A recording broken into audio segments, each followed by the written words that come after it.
Bine v-am găsit la un nou episod cu Roblox, dar de data asta ne jucăm un Troll Lobby. Troll Tower Lobby 2.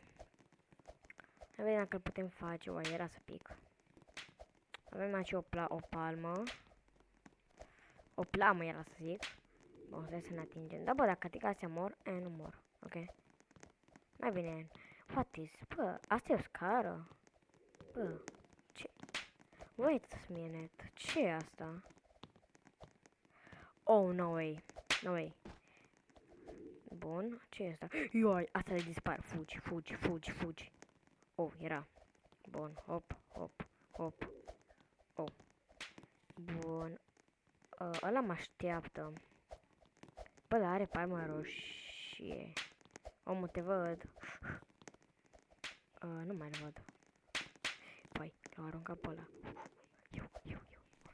1, 2, 3, 4. Bine, bă, am trecut. Dăm și noi un troll. Hai că dăm.